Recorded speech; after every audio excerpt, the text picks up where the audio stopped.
السلام علیکم ورحمۃ اللہ وبرکاتہ۔ آسان تعلیم قرآن چینل سے قاری احمد علی مہروی آپ کو خوش آمدید کہتا ہے۔ آج ہم امیر المؤمنین خلیفہ بلا فصل افضل البشر بعد الانبیاء سیدنا ابو بکر صدیق رضی اللہ عنہ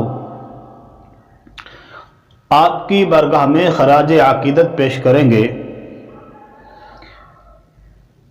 کیونکہ جمادی الثانی میں آپ کا وصال ہے، تو اس لیے میں نے سوچا کہ آپ کی بارگاہ میں نذرانہ عقیدت پیش کیا جائے۔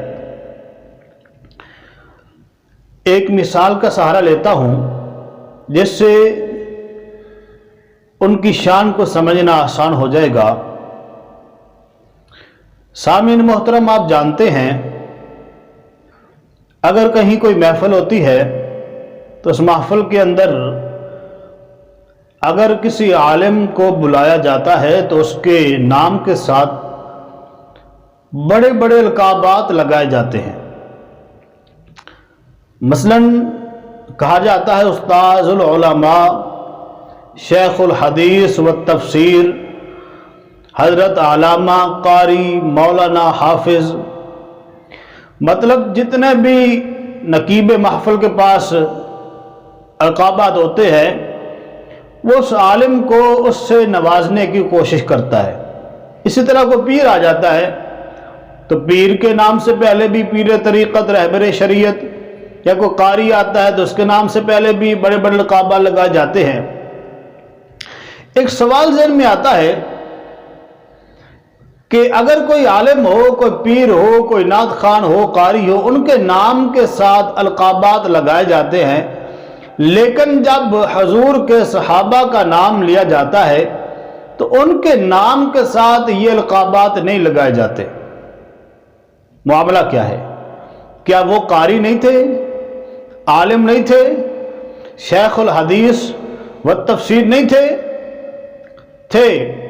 تو پھر ان کے نام کے ساتھ آپ نے یہ کبھی نہیں سنا ہوگا کہ کسی نے یہ کہا کہ حضرت علامہ، استاذ العلماء، شیخ الحدیث والتفسیر، حافظ، قاری حضرت ابو بکر صدیق رضی اللہ عنہ، ایسے کبھی نہیں آپ نے سنا ہوگا۔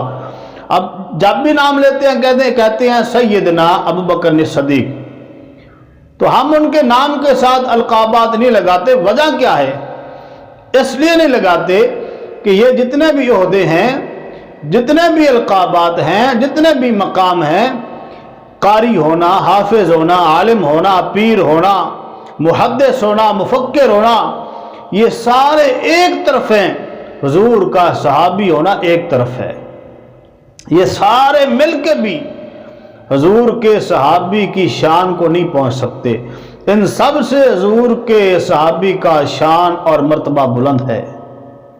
یہ تو حضور کے عام صحابی کی بات ہے نا، کہ جس نے کچھ لمحے ایمان کی حالت میں آقا کی بارگاہ میں گزارے ہوں، یہ تو اس صحابی کا مقام ہے۔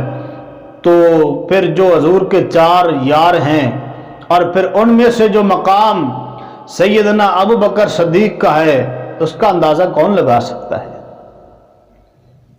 ان کی جن کے بارے میں حضرت عمر فاروق رضی اللہ عنہ فرماتے ہیں کہ میری ساری زندگی کی نیکیاں ایک طرف ہیں اور ابو بکر کی غار والی ایک نیکی ایک طرف ہے۔ اللہ اکبر! ان کی شان بیان کرتے جائیں نا، یقین جانے ہماری زندگی ختم ہو سکتی ہے۔ تو میں آخری بات کر کے بات ختم کرتا ہوں۔ غار کے اندر آپ جانتے ہیں، یہ واقعہ سنا ہوگا آپ نے، کہ حضرت ابو بکر صدیق رضی اللہ عنہ نے غار صاف کیا، میرے آقا کو ابھی باہر کھڑا کیا اور پہلے اندر گئے، اور اس کے اندر سوراخ تھے، ان کو بند کیا کپڑے کے ساتھ۔ ایک سوراخ رہ گیا، اس کے اوپر اپنا پاؤں رکھا، ایڑی رکھی اور عرض کی یا رسول اللہ آ جائیں۔ اب اس غار کے اندر ایک بہت بڑا اژدہا سانپ رہتا تھا۔ اب اس نے نکلنا چاہا تو اب جس بھی سوراخ پہ آتا ہے سوراخ بند ہے، اب اس سوراخ پہ آیا جہاں پہ ابو بکر صدیق رضی اللہ عنہ کا پاؤں مبارک تھا، تو اس نے محسوس کیا کہ کسی انسان کا پاؤں ہے، تو اس نے ڈنگ مارا، اس نے ڈسا۔ اب یہاں پہ جو سوچنے والی بات جو میں آپ کو سمجھانا چاہتا ہوں، انسان کی فطرت ہے اگر اچانک کوئی چیز لگے، مثلا اگر کانٹا بھی لگتا ہے تو انسان کی فطرت ہے انسان پیچھے کو ہٹتا ہے۔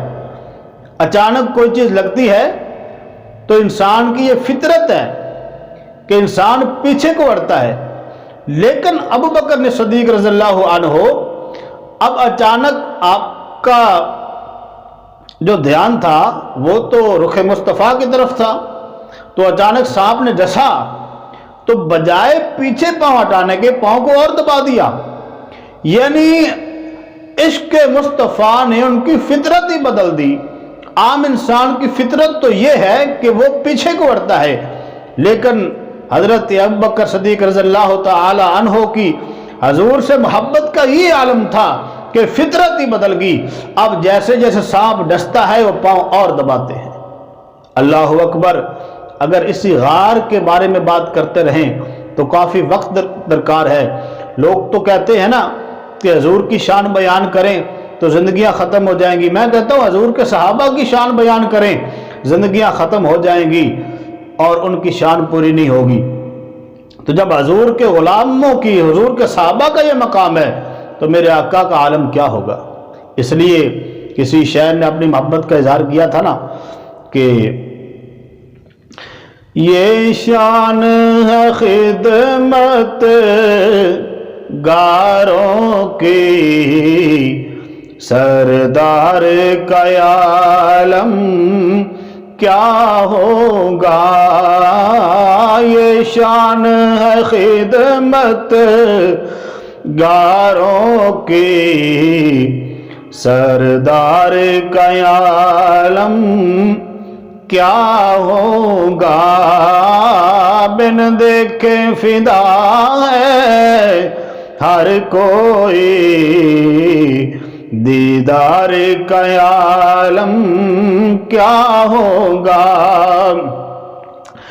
جس وقت تھے ان کے خدمت میں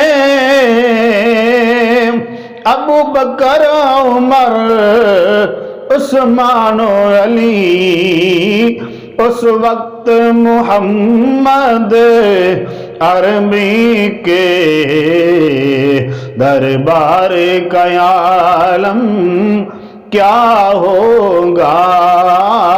بن دیکھے فدا ہے ہر کوئی،